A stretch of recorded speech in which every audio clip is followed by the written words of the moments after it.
All right, will you please join me and open up your Bibles to 1 Peter chapter 3. All right, let's start with the two-part marriage quiz. Number one, how many of you have been married for over 5 years? 5 years. 10 years? 20 years? 30 years? 40 years? 50 years? Whoa. 60 years? Oh, we lost him. No one's made it to 60 yet. All right. Well, second part of the quiz, true or false? Marriage is easy. I didn't mean that. It should burst out laughter when I said that. The answer is marriage is not easy. False. Putting a man and woman together for life is very difficult to do. And yet God says it's a very, very precious thing in his sight. Marriage is precious, and it pictures the relationship between Jesus and the church. It's actually an illustration that when it works, it's like God is saying to the world, this is how I love my people and the relationship we have. So therefore, it's something very, very important that we pour our best into and seek to be successful in marriage because of how precious it is to God. Last week we looked at the goals of husbands and wives for their marriage. We said, husbands, what is your goal for your wife? We said, wives, what is your goal for your husband? Do you have goals, or are you just kind of floating through your marriage and kind of existing and running past and back and forth and getting all the things done, but you really don't have a goal? That's not the way God wants us living. God says, I made marriage and I've given goals. If you remember, we said there are 8 goals given to husbands. We call them commands. 8 commands given to husbands regarding their wives. And there is one which was repeated over and over and over again. Remember, 7 times. One is repeated more than any other, and that is to what? To love. And we said the definition of love in this regard is lovingly sacrifice yourself for her welfare ahead of your own. Lovingly sacrifice yourself for her welfare ahead of your own. And our example is Jesus, who lovingly sacrificed his welfare ahead of, for us, ahead of his own. And that's exactly the goal that husbands should have, the most repeated goal that husbands should have for their wives. We said wives, God gives 7 different goals for wives and their husbands, and one of those is repeated more than any other 4 times. And what was that? Yield, submit, respect. We said the goal for a wife, according to the Bible, was respect the position of leadership that God gave your husband. Don't fight, don't wrestle, respect that position of leadership. God makes these goals very, very clear for marriage, and then he sits back and watches who's going to take these goals seriously. Married couples, did you take these goals seriously this week? That's what God was waiting to see. After you heard, he said, now, how many of them will seek those goals? Very important goals. Today's sermon is about what to do when your spouse won't keep their goals. You probably have noticed that your spouse isn't always the best person they can be. Believe me, your spouse has noticed that about you. You've probably noticed it about them. Yes, spouses don't always act the way they should. And when we looked to the Bible for answers, how do we deal with it when our spouse isn't being the person they're supposed to be? We find that there are 2 areas that God wants us to focus on when there's that conflict, when there's that trouble going on. 2 areas that God wants us to focus on. Now, I know some of you are not married, but these 2 areas apply to you in just about every other relationship in your life. It applies in marriage, but also applies at work with your boss and coworkers, applies here at church, applies with your neighbors and other family members. So these principles apply to everybody, but we're going to be looking at it in particular in regard to marriage this morning.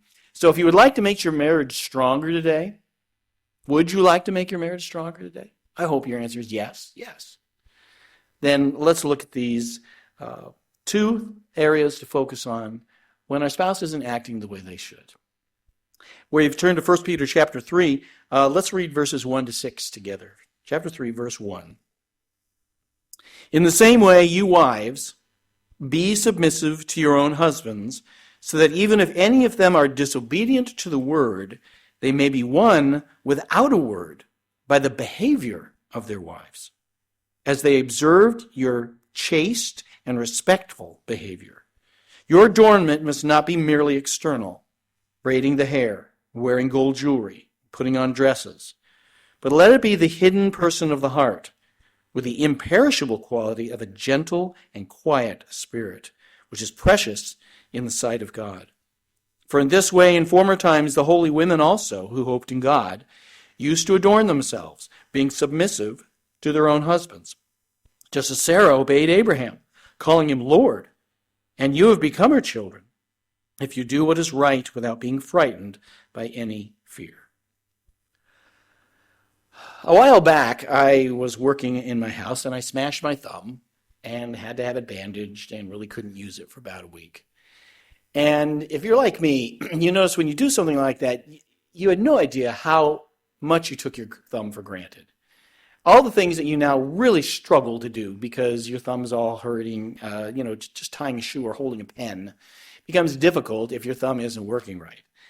I was thinking what I obviously need is that the other four fingers of my hand have to make up for what now this thumb is not able to do.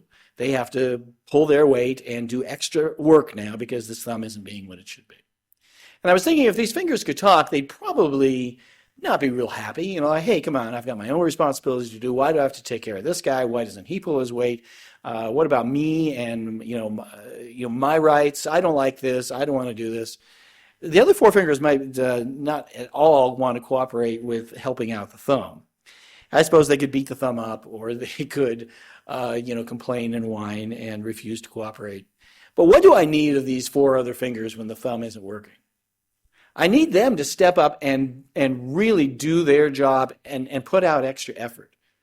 Not to collapse and say, I don't want to do this. No, to really step forward and give extra because the thumb isn't what it should be. That is exactly what God is saying in these verses before us.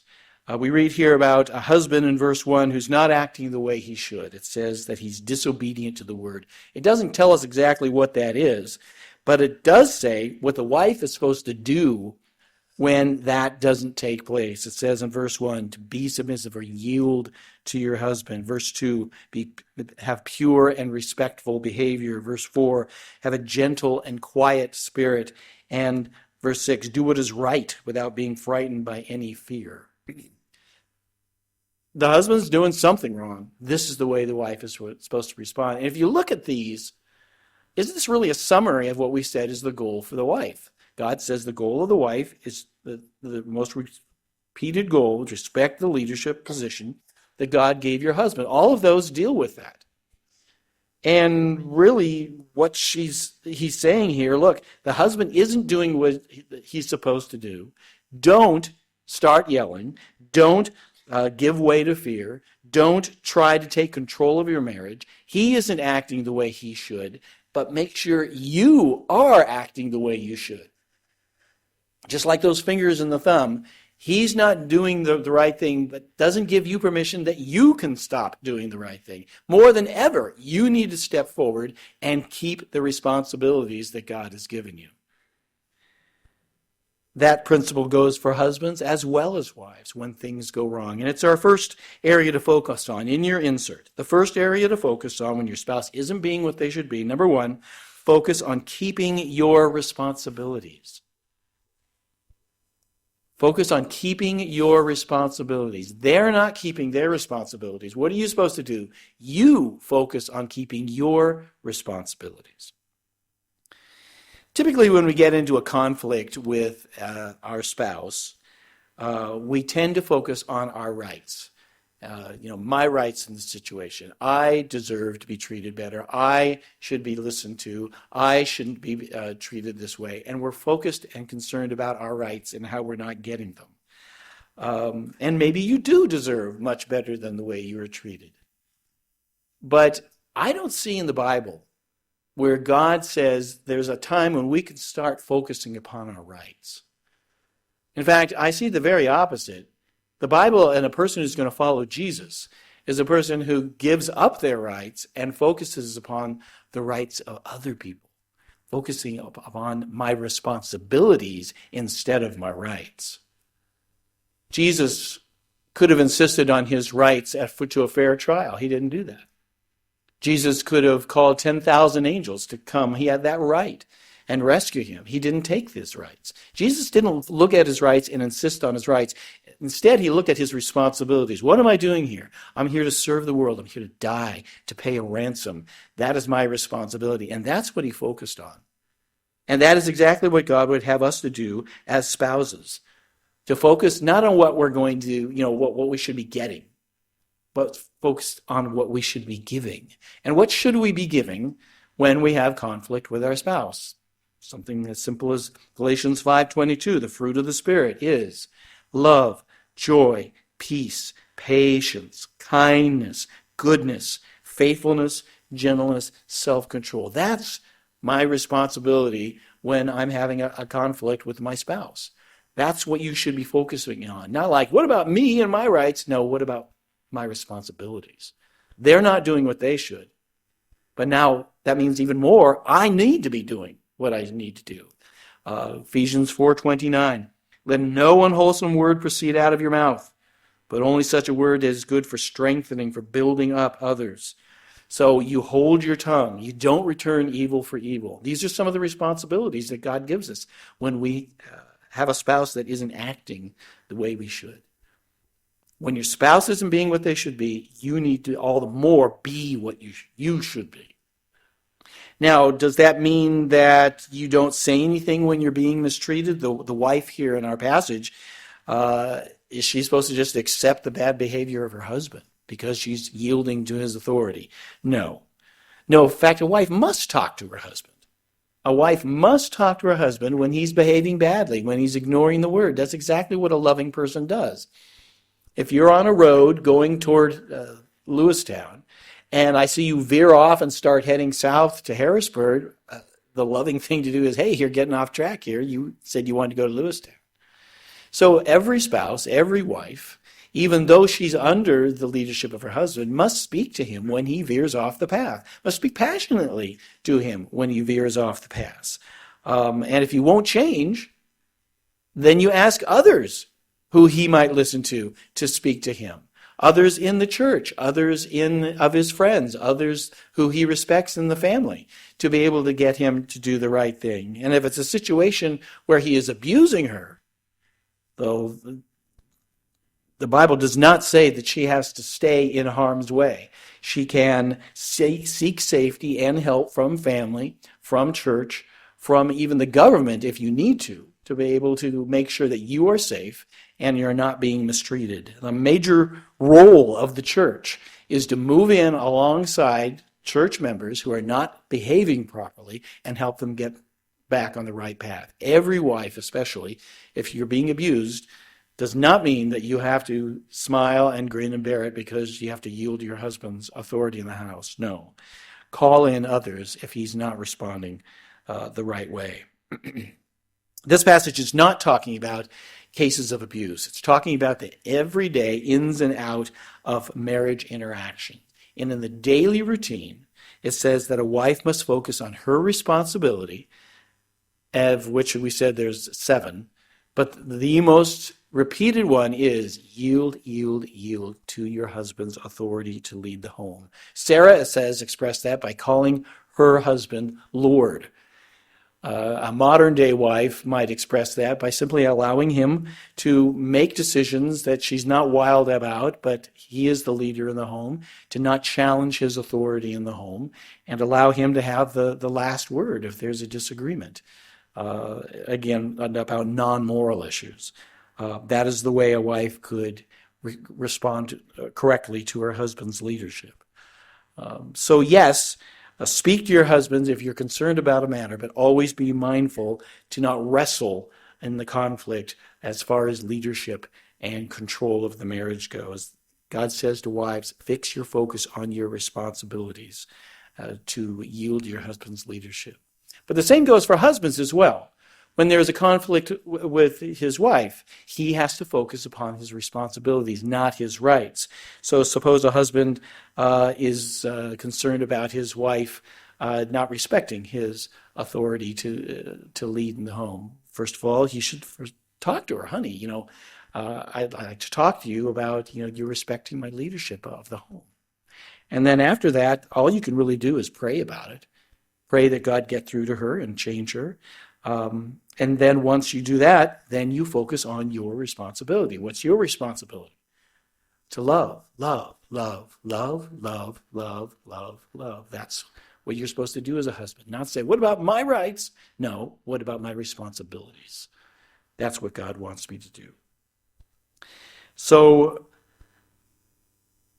for spouses, when they are not acting the right way, your first thought should be, okay, what am I supposed to be doing? I know what they're not doing. What am I supposed to be doing? Focus on your responsibilities. As I said, that not only goes for husbands and wives, but it also goes for just about every relationship when you have a problem. If your boss at work is treating you badly, or if a neighbor is treating you badly, or a coworker, or someone here at church, what are you supposed to do? Well, first of all, speak to them about their bad behavior. That's what you do for someone who's getting off track. Then pray about it, and then focus upon what are my responsibilities toward her, toward him. What does God expect me to do? That needs to be the focus if we're going to get things right. So think of a conflict that you might have with somebody. Is there someone in your life this morning who there's something not going along very well? What are you focused on in that conflict? Are you focused on your rights? Hey, what about me? Or are you focused on your responsibilities? Have you thought about what your responsibilities are toward that person? Again, the fruit of the Spirit, love them. Be joyful, patient, kind, goodness, faithfulness, gentleness, self-control. Take those things and make those your chief response to that person, and you're going to be part of the solution. You won't be pulling it down more. They're not acting right, and now you're not acting right as well, so both of you are being sucked down. They're not acting right, but you are acting right, and that can help pull everything forward. So that's the first area to focus on. What are your responsibilities in your relationship with your spouse? Now, for the second area that we need to focus on, we said there's two areas to focus on. Verse 7 talks about that. Look at verse 7. It says, you husbands, in the same way, live with your wives in an understanding way, as with someone weaker, since she is a woman, and show her honor as a fellow heir of the grace of life, so that your prayers will not be hindered. So look there at the beginning of verse 7 at the first command God gives to husbands. It says, live with your wives in an understanding way. The King James says, live with them according to knowledge. According to knowledge. What God is telling husbands there is to understand your wives. Don't be stupid about your wives. Understand your wives. You may say, I've been trying to understand my wife for years. It's not working. Keep at it. All right? Don't stop. Look, men know how to treat other men, right? You go hunting with other men. You play sports with other men. You stand around and crack jokes with other men. We know how to deal with other men. But many men go home and then treat their wife like a man. But that is exactly what God is addressing in verse 7 here. He's saying, don't treat your wife like a man. Treat your wife like a woman. And specifically in verse 7 it says, to understand that she's more fragile. She's weaker than you are. She's the weaker vessel, the weaker partner of the two. Now, obviously, most women are physically weaker than their husbands. And she cries more easily, and she gets upset more easily if someone looks at her the wrong way and speaks to her the wrong way. That's emotionally weaker than most husbands are. So when a wife is physically weaker and emotionally weaker, God says, I want you to deal with her according to knowledge and not be stupid about her. Don't treat her like a man. Treat her like a woman. So be considerate of her physical limits. Don't say, oh, come on, can't you keep going? I'm doing all fine and I'm not tired. Can't you keep up with me? Don't treat her like that. Most women are physically weaker than their husbands. Also, in her emotional limits. Don't say, oh, come on, can't you handle this? That woman didn't mean that by what she said. Can't you just go over that and brush that aside? And the answer for many times is no, because she's emotionally more sensitive, more fragile than you are. Don't roll your eyes and mutter under your breath and say, my goodness, why doesn't, she just change and be stronger? She's a woman, and God didn't make her as strong as a man. So you must deal with her according to understand. Understand she's more fragile than you. Well, does more fragile mean that she's less valuable? If I have a tin can and I have a glass, or rather a crystal vase, tin can or a crystal vase, which is stronger? The tin can. Which is more valuable? The crystal vase. So just because a woman is weaker, man, don't think, well, she's less valuable than I am. No. Both are equally valuable and precious in God's sight. And God says, you must honor her and treat her well and live with her according to understanding, not like a man, but treat her like a woman. And God says, if you're not going to honor her and give her this special position, guess what? Your prayers are going to be hindered between you and me. God says, I don't approve of you not treating her on a high level. So our prayers aren't going to go well until you fix that. That's what verse 7 says. So, in your insert, well, let me say this before this. This goes for wives and how their husbands treat them, but it also goes for husbands and how wives need to treat them. Women are very, very good at sharing their emotions and deep emotions and just spilling everything that's inside them. How about men? Men aren't real great at sharing their emotions, spilling out their deepest desires and feelings. And yet, there's a lot of women who expect their husband to do that and get very disappointed and get, frustrated and impatient with their husband when he doesn't talk the same way she does and share the same way she does. Wives, that's treating your husband as if he's a woman. He's not a woman. Most men don't share easily. Most men don't feel easily. In the same way that a husband needs to understand his wife, a wife needs to understand her husband and live with him according to that understanding. Your job is to find out what his needs are and treat him according to those needs. And that gives us our second area to focus on when your spouse isn't being what they should be in your insert. Number 2, focus on meeting your spouse's needs. Focus on meeting your spouse's needs. So husbands, be intelligent about how you deal with your wife. It doesn't matter if everyone else in the world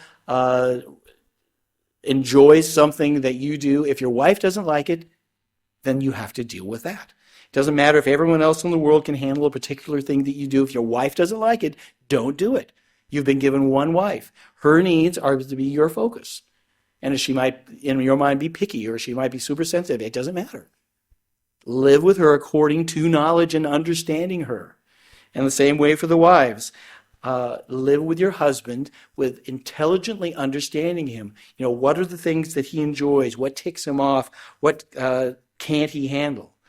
Again, it doesn't matter if every other person in the world can handle a certain something that you do. If your husband can't handle it, then you need to alter and change it. You've been given him to meet his needs. So focus on him and what he has, what he's sensitive. Don't roll your eyes because he might act oddly at a certain time about something. Understand that your job is to dig deep and focus upon meeting his needs.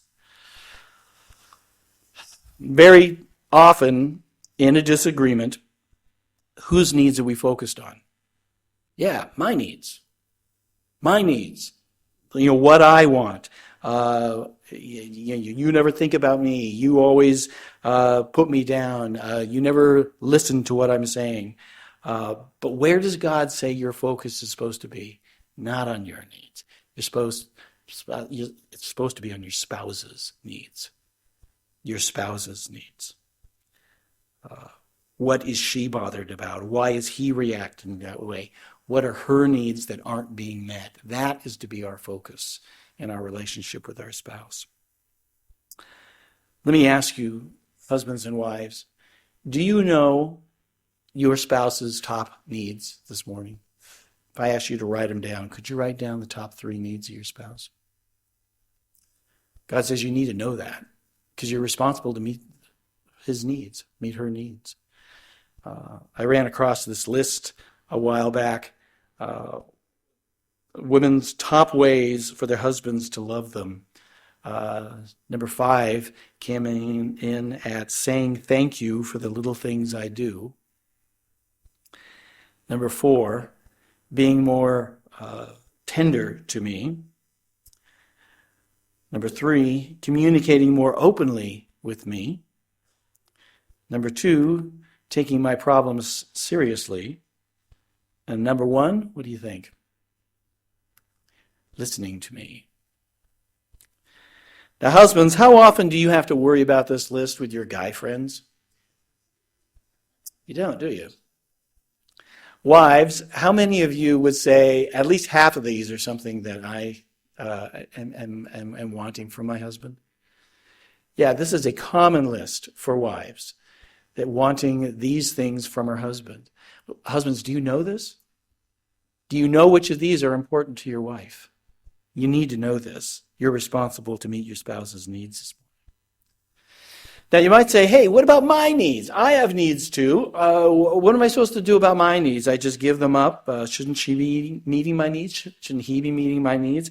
Absolutely. If your spouse is not meeting your needs, you need to tell them, right? Because that's their responsibility to meet your needs. If they're not doing it, if they're not meeting it, you need to tell them, I need like some of these things on this list. You need to sit down and talk with your spouse about the needs you need to be met. But you need to be careful how you do that. It's very easy when talking to your spouse about your needs to get into attack mode.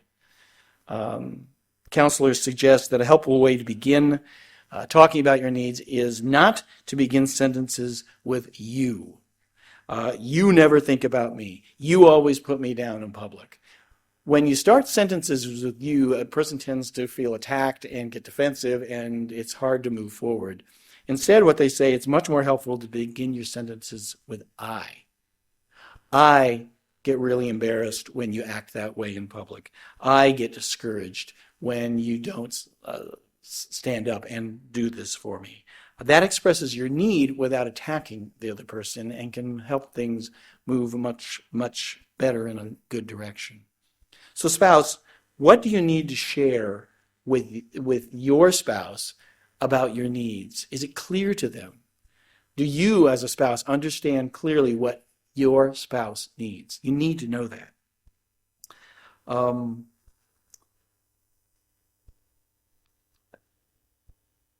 What do you do when you share your needs? All right, I'll share my needs, and your spouse doesn't meet your needs. You have shared it, but now they won't meet their needs. You need to dig deep and keep your responsibility on meeting their needs. Yeah, but they're not meeting my needs. Right, but just like that thumb and the 4 fingers, you need to step up and do the extra hard work of still doing the right thing. You got to dig deep and do that. Even though they may not be doing their part, you don't join them. You stand up and keep being focused upon their needs. And as far as your needs go, pour out yourself to God in prayer. God is really the one who ultimately meets all our needs. Your spouse can help God, but God is the one where you are ultimately going to find all your needs met. Cry out to God about your needs being met if your spouse isn't doing it. Then pray that your spouse will listen to God and listen to you and listen to other people if you're drawing them in. But then return back to this. My responsibility, whether my needs are being met or not, is to meet his needs, is to meet her needs, and give yourself to that. That's the way God wants you to do that.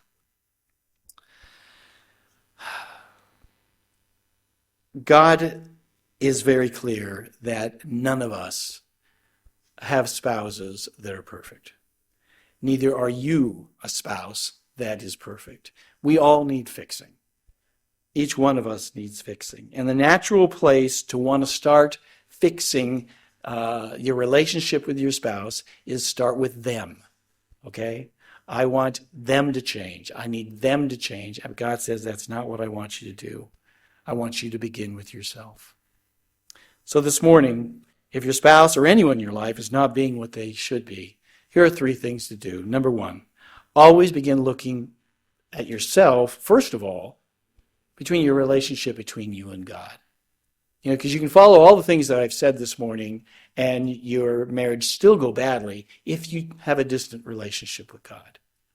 You have to have a close relationship with God for any of the other relationships in your life to work. If your relationship with God is strained through refusal to obey him in an area, it's going to cost you in your marriage and other relationships. If your relationship with God is distant because you've been putting other things ahead of him, it's going to cost you in your relationship.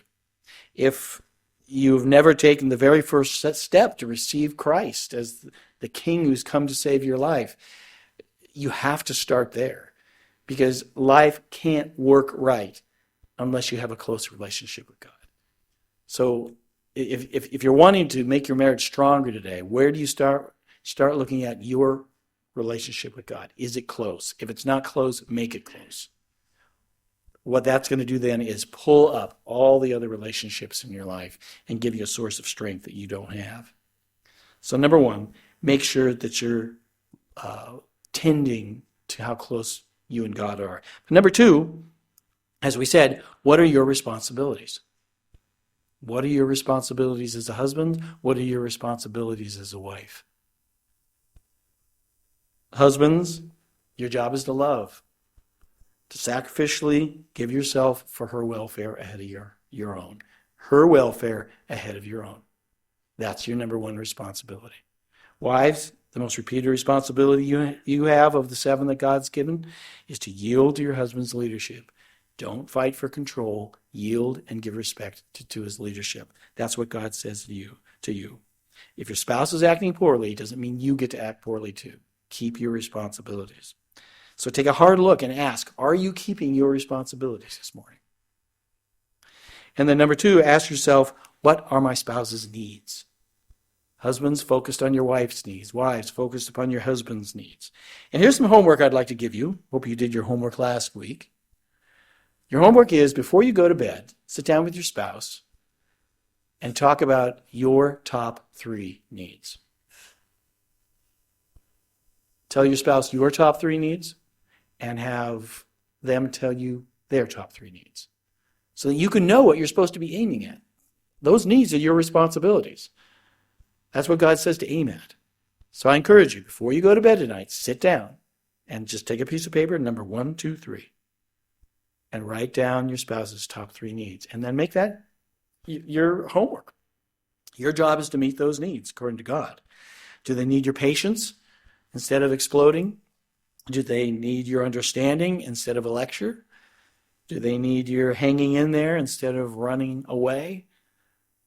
Find out what your spouse needs. Sit down with them and then set your goal to meet those needs. That's what God requires of you. We said at the beginning, it is incredibly hard to take a man and woman and put them together for a lifetime. But God says, work hard at it because it's precious to him. It's a picture of Christ and the church, and it's something giving all your energy to and making sure that it's successful. So when your spouse isn't being the person they should be, or any other relationship that you have, and the person's not being what they be, keep these 2 things, these 2 focus. What are my responsibility and what are their needs? That will help make all your relationships better.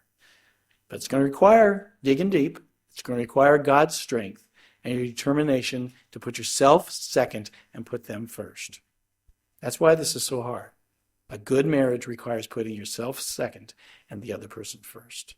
Make that sacrifice, and then you can have a very special relationship that is very precious to God.